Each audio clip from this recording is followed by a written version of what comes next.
Ya.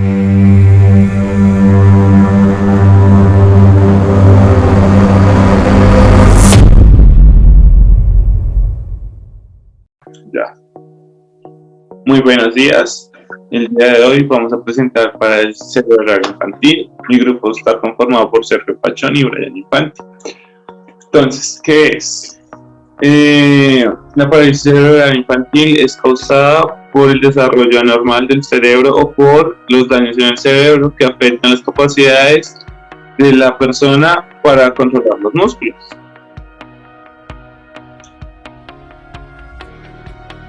Listo, entonces en la etiología esto se puede dar por una lesión congénita que afecta al cerebro inmaduro, de naturaleza no progresiva, producen anormalidades en la postura y en el tono muscular y tienen tendencia en los casos leves y transitorios a mejorar o permanecer para toda la vida. Esto se puede dar en las tres etapas, como son la prenatal, la perinatal y la postnatal. En la epidemiología se evidencia que en los países industrializados puede ser de 2 a 2.5 casos por cada 1000 recién nacidos vivos. Además de eso es más alto en los niños recién nacidos de bajo peso o que son prematuros. Bueno, entonces encontramos tres tipos de parálisis. Está la parálisis espástica, que es un movimiento rígido y con dificultad, que afecta del 70 al 80% de los pacientes. La musculatura se encuentra rígida y contraída de forma permanente. Los individuos con hemiparesia espástica suelen experimentar temblores y producen sacudidas incontrolables que afectan a las extremidades de un lado del cuerpo y que son intensas y pueden entorpecer seriamente el movimiento. La segunda es la parálisis distópica, que son movimientos involuntarios y descontrolados del cuerpo. Se caracteriza por la presencia de movimientos lentos involuntarios como consecuencia de la afección del sistema extrapiramidal.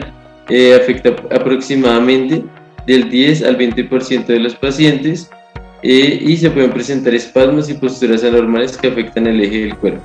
Y por último tenemos la parálisis atáxica, que es un trastorno de la sensación del equilibrio y la percepción de la profundidad.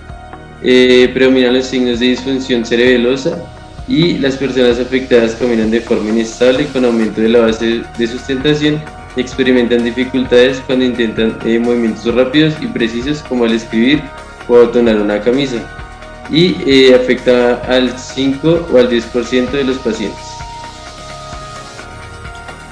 Como síntomas y signos tenemos que los síntomas aparecen generalmente antes de los 18 meses de edad. No hay destrezas motoras acorde a su edad. Los reflejos del recién nacido pueden continuar presentes aún en edades más grandes de lo que deberían. Los niños no presentan tono muscular anormal. Y por último, la disminución de sus movimientos espontáneos de sus extremidades o presenta movimientos anormales. Y pues a partir de los 4 años, algunos signos que aumentan la sospecha sobre un trastorno motor son, por ejemplo, primero las anormalidades en las funciones orinolinguales como succión y deglución. Segundo, el aumento del tono extensor a nivel del cuello. Retrasos de la desaparición de los reflejos primitivos neonatales.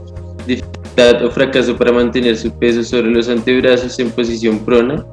Imposibilidad de mantenerse sentado con ayuda y con la cabeza erecta. Efectuar una maniobra de volteo fácilmente.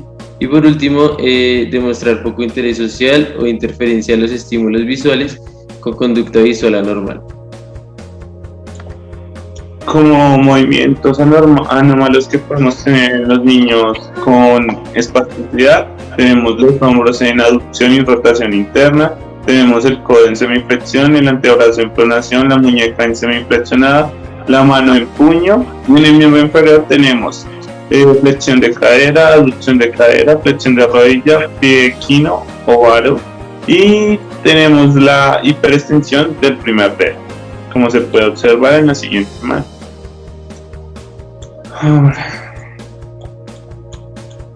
Listo, entonces las categorías que se ven afectadas en las deficiencias funcionales según las categorías de APTA se afectan pues varias, pero principalmente las más importantes son características antropométricas, desempeño muscular, donde va la fuerza, la potencia y la resistencia, la postura, marcha, locomoción y balance y rango de movimiento.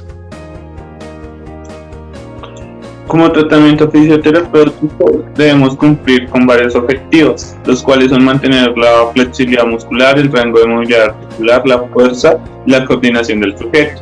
Para esto se utilizan varios agentes, como lo son la terapia estimulación eléctrica, las manipulaciones espinales, las órtesis dinámicas, la vibroterapia y algunos ejercicios de estiramiento funcional.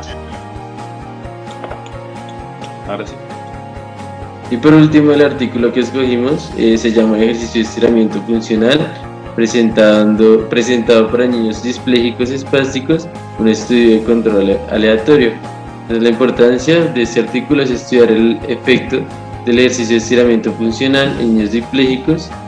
La población fueron 32 niños ambulantes con parálisis cerebral diplégica, que fueron seleccionados de la clínica para pacientes externos de la Facultad de Fisioterapia de la Universidad de El Cairo, y su rango de edad fue de 5 a 8 años.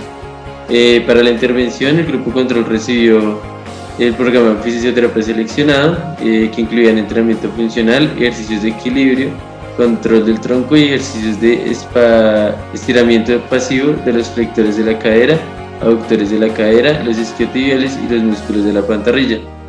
Cada estiramiento se aplicó durante 30 segundos, con 30 segundos de descanso, 3 a 5 veces para cada grupo muscular, dentro del límite del dolor. Seguido a esto, se realizaron 3 grupos y cada grupo contenía y hacía 10 repeticiones para cada grupo muscular. El grupo de estudio también recibió el mismo programa de fisioterapia seleccionado más ejercicios de estiramiento funcional, en los cuales el niño para que mantuviera su posición de caminar y de pie, utilizaba la zancada con aumento gradual de la distancia de las extremidades inferiores, con las rodillas extendidas para estirar los músculos de las extremidades inferiores. El niño, para agacharse y recuperar otras posiciones, el niño fue entrenado para caminar con las rodillas completamente extendidas y las caderas ligeramente abducidas, con relación de la rotación de las extremidades inferiores, y el fortalecimiento de los músculos abdominales y de la espalda se realizó con abducciones de las articulaciones de cadera y extensión de las articulaciones de rodilla. Por último, tenemos los resultados, en los cuales pues no hubo grandes diferencias significativas. Cabe recalcar que como ambos grupos fueron tratados por fisioterapias, entonces pues nos deja como conclusión de que lo importante es realizar la fisioterapia al paciente, tanto la tradicional como esta que se investigó en el artículo, que son estiramientos funcionales. La comparación de la pierna izquierda y derecha en ambos grupos reveló que no hubo diferencias significativas entre ambos lados. Una mejoría significativa en ambos grupos después del tratamiento de todas las variables medidas, y la comparación posterior al tratamiento reveló que una mejoría significativa del grupo de estudio. Muchas gracias. Muchas gracias.